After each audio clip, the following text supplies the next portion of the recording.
Assalamualaikum warahmatullahi wabarakatuh. Jumpa kembali dengan saya, Bambang Wijayanto.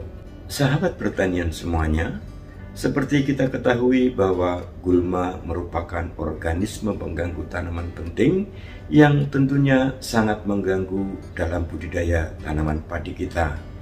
Di samping bersaing dengan tanaman utama kita dalam hal pengambilan unsur hara, air, dan juga cahaya, gulma juga sangat mengganggu kelancaran pekerjaan, meningkatkan ongkos produksi, mengganggu saluran irigasi, dan tentunya mengotori kualitas hasil panen.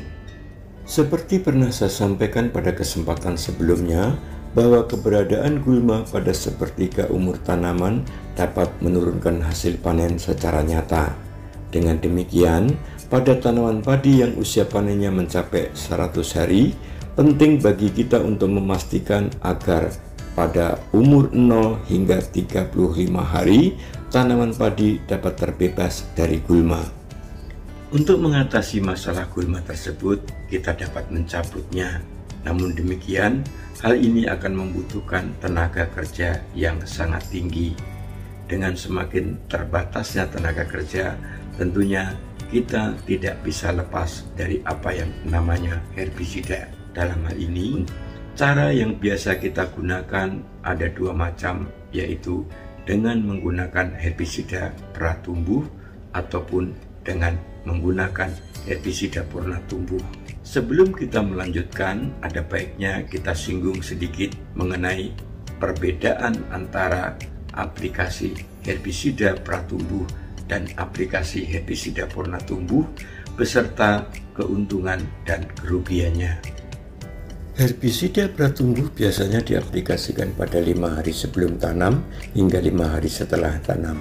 Sementara herbisida purna tumbuh biasanya diaplikasikan pada umur 10 hingga 21 hari setelah tanam. Dengan demikian, penggunaan herbisida pratumbuh mampu memberikan perlindungan yang lebih lama dibandingkan herbisida purna tumbuh. Arti pratumbuh di sini adalah sebelum gulma berkecambah atau muncul ke permukaan tanah. Segera setelah penyemprotan, permukaan tanah akan dilapisi oleh larutan herbisida sehingga ketika gulma hendak tumbuh akan melewati lapisan tersebut. Pada akhirnya gulma akan mati. Tergantung bahan aktifnya, ada beberapa herbisida pratumbuh yang juga memiliki aktivitas purna tumbuh. Dalam hal ini, herbisida tersebut masih mampu mengendalikan gulma yang sudah tumbuh atau muncul ke permukaan, namun sebatas satu helai daun. Keberadaan air dalam budidaya padi akan mempercepat perataan herbisida yang disemprotkan. Sementara itu, aplikasi herbisida purna tumbuh perlu dilakukan menunggu gulma telah tumbuh secara merata.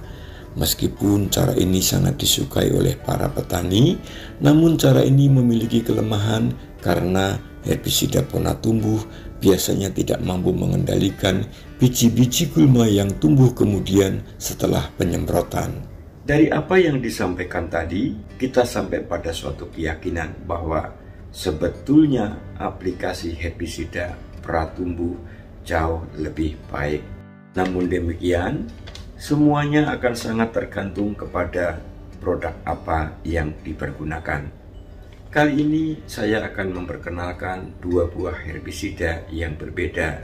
Yang pertama adalah Kilau 36WP dan yang kedua adalah Eko 36WP.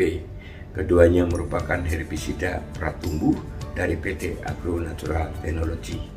Kilau 36WP adalah herbisida berbahan aktif asetoklor 30% dan etil pirasulfuron 6%. Herbisida ini bersifat sistemik selektif dan memiliki aktivitas pra dan purna tumbuh. Herbisida ini berbentuk tepung yang dapat disuspensikan atau WP dengan sasaran terutama gulma berdaun sempit, berdaun lebar, dan tegi. Herbisida ini memiliki cara kerja dengan cara menghambat pembelahan sel dan sintesa asetolaktat.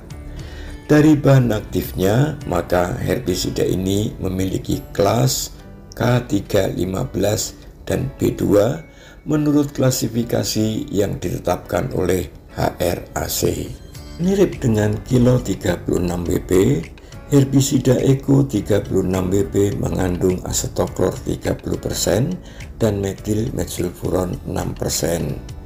Kandungan bahan aktif ini membuat Eco 36WP lebih cocok untuk mengendalikan gulma dengan dominasi gulma-gulma berdaun lebar. Sementara itu, kilo 36WP yang mengandung etilpirazosulfuron akan lebih cocok untuk mengendalikan gulma dengan dominasi gulma berdaun sempit. Asetoklor merupakan herbisida anggota kelas chloroacetanilids. Dengan demikian, asetoklor satu kelas dengan alaklor dan butaklor. Asetoklor bekerja secara sistemik dengan cara menghambat pertumbuhan tunas sehingga sangat cocok diaplikasikan sebagai herbisida pratumbuh. Sementara itu, pirazosulfuron etil merupakan herbisida dari golongan sulfonylurea yang memiliki aktivitas herbisida yang sangat baik untuk diaplikasikan pra dan purna tumbuh untuk mengendalikan gulma berdaun sempit, gulma berdaun lebar, dan teki-tekian. Metsulfuron metil juga merupakan anggota dari sulfonylurea. Dengan demikian, herbisida ini juga memiliki aktivitas yang sangat baik untuk diaplikasikan secara pra dan purna tumbuh. Herbisida ini bekerja secara sistemik dengan cara menghambat sintesa asetolaktat.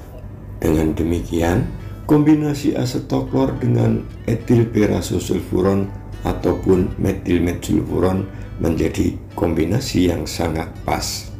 Untuk mendapatkan hasil pengendalian yang baik, maka gunakan 1 bungkus atau 25 gram Eco 36WP atau kilo 36WP untuk setiap tangki 16 liter.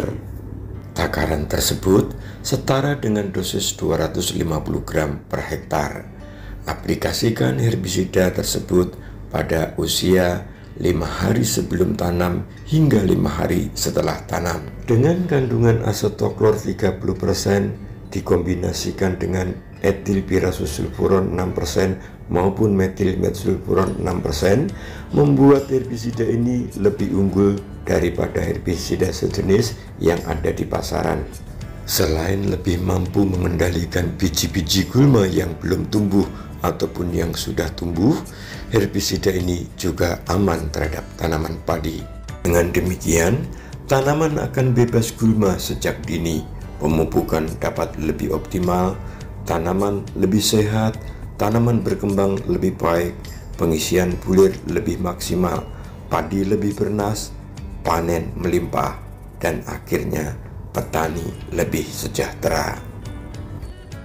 Dengan pemaparan yang telah saya sampaikan di depan, maka tentunya kita semakin yakin bahwa penggunaan herbisida pratumbuh yang baik dan yang benar akan menghasilkan efek pengendalian yang jauh lebih memuaskan, mengingat bahwa pengendalian gulma dengan menggunakan herbisida pratumbuh dapat mengendalikan gulma secara dini sehingga menghasilkan perlindungan yang lebih baik. Karena itu, gunakan herbisida kilo 36WP jika dominansi gulma yang ada di pertanaman kita adalah gulma berdaun sempit. Sedangkan gunakan Eco 36WP ketika dominansi gulma di pertanaman padi kita adalah gulma berdaun lebar.